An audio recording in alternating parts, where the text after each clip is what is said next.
Continuation tayo with Chief Engineer Bernard Nadonga, DEPW 1 and Flood Control 1.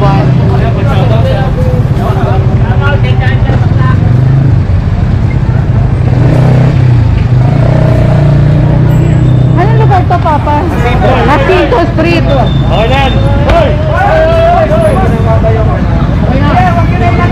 Ayan, pinayagan na po sila ni Chief.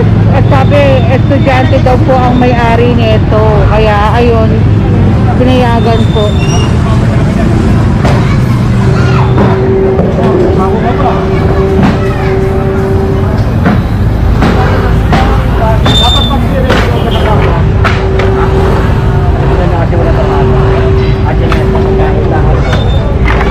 Tatay Jun.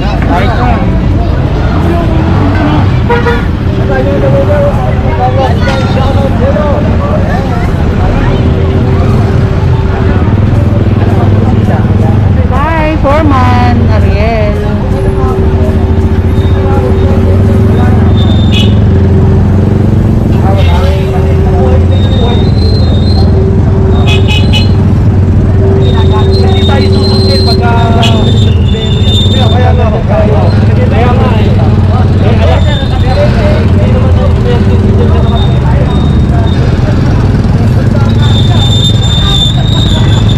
Grabe rin itong lugar na ito, mga kabungsis, oh.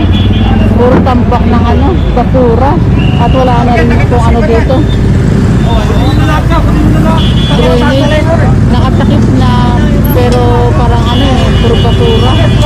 Ito rin.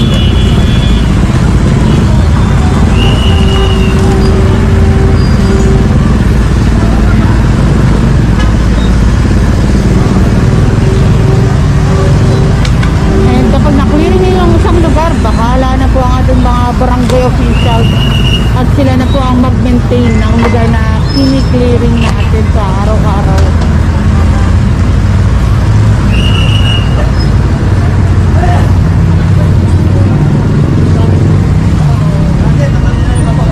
Sige, ako tingin ka lang mamaya. Para sa ako. Oo, yan.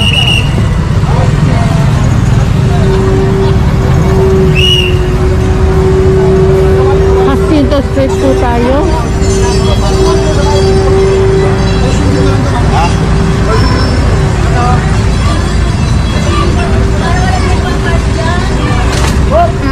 Ito po, kasi may nakalagay na no parking sign. Para wala sa parking.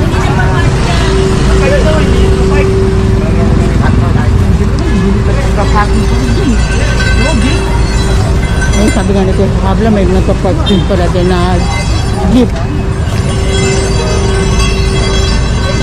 Grabe, may mga pupo pa. Ay, grabe, bagong-bago pa to. Buti na lang, malinaw na yung mata ko ngayon. Putik, oh. And ito, for training, subject for training nga po yun. Ano, meron boss? Morning. Tay po, tay, ano? Morning. Sige po, tay. Tingnan na tayo, ha? Para mag-feeling. Sige po, okay na po. Wala kayo po siya, oh. Yan sa pukat kami lahat yung sabihin mo. Kahon yung isang. Ito pinapasapan na ni Sir Erwin Saranya. Para malinis na daw po ang lugar.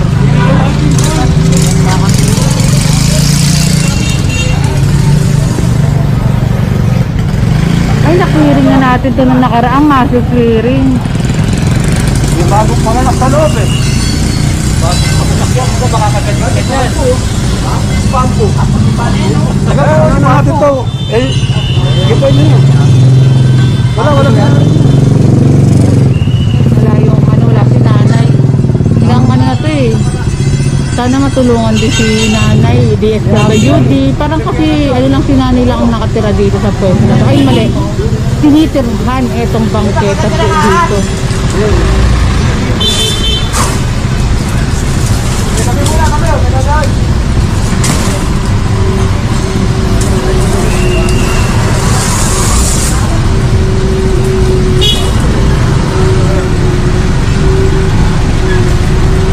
bagong panganak ng aso. And meron na na rin akong bagong alagang aso. Maraming salamat Tita Loret sa bigay mong aso. Sinout-out na din eh. Ay, bago na kaming alaga. May aso na kami. May alaga na akong aso. Dati kasi takot ako sa aso. Pero ngayon may alaga na ako. And ayun, ito makikita nyo mga naka-motor. Walang mga helmet na suot.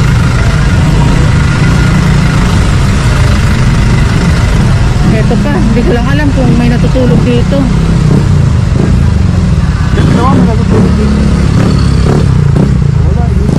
Mukha naman dito lugar. Walang gamit.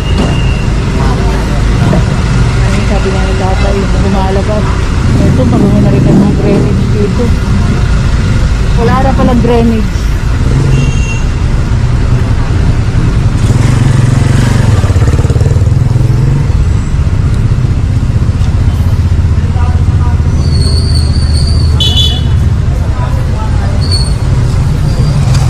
Magbabalik ang Busilak. Continuation tayo mga kabungs. Tinatanong ni Sir Erwin kung sino ang may-ari na itong bahay na ito.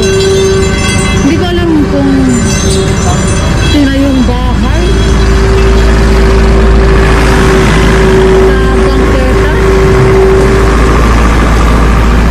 Tignan natin. Wala na electric pan eh. Bahay po ba to? Bodega. Bodega.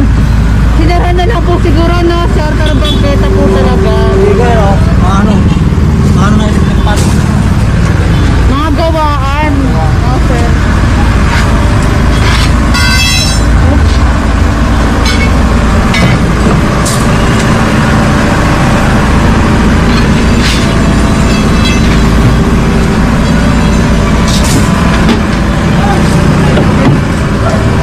O dyan, o sana kabila.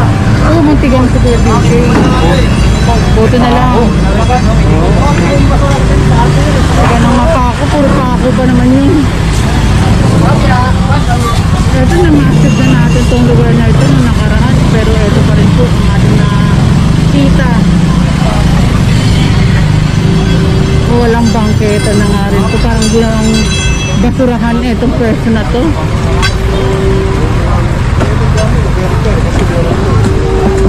Konti ng tail. Bakit ka na sa loader yan?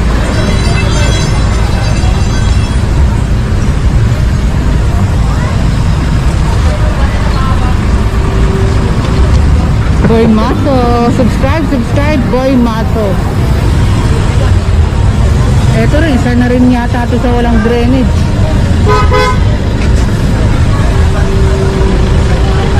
Andun, bakit? Hoy! Hindi na kayo! Hindi!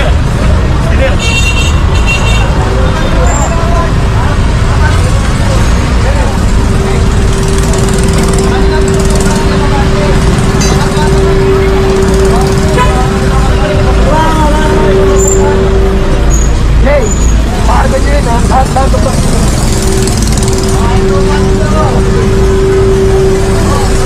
Ito din parang ewan ko kung nilalagay ng mga gamit itong pwede na to. Ayan, hanggang doon lang ang kaya kong tignan at bahala na ang ating DPW1 dyan sa pagtanggal. Ayan po ang ating mga kasama.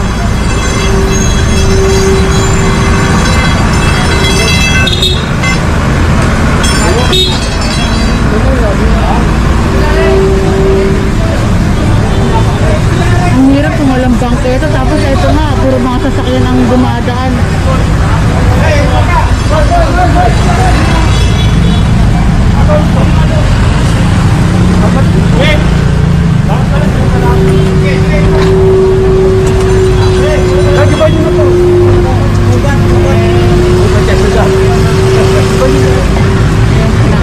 Tanggal na ang gubat ng nakaraan.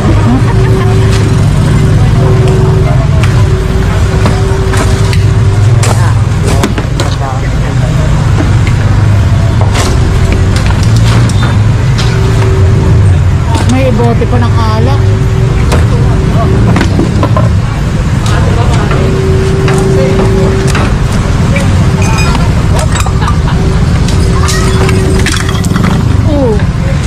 Daga pa.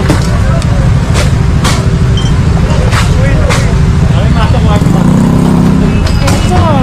ginagawa dati na ano, may pwesto, ayan side na yan, pero ngayon na maintain naman po, malinis at hindi na tinitirahan or nakalagay yung mga gamit. Matanggal yung tali. Matanggal yung tali. Eto. Ay.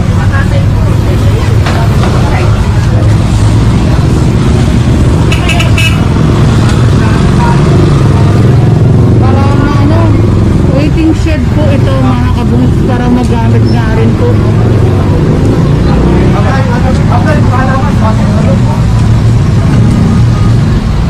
Waiting shed sinasarhan.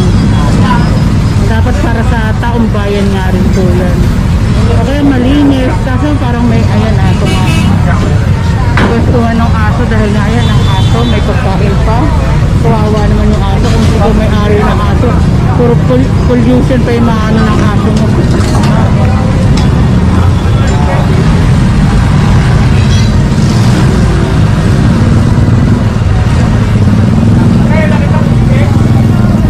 And bitas na po itong labas sa Sito Street, bitas.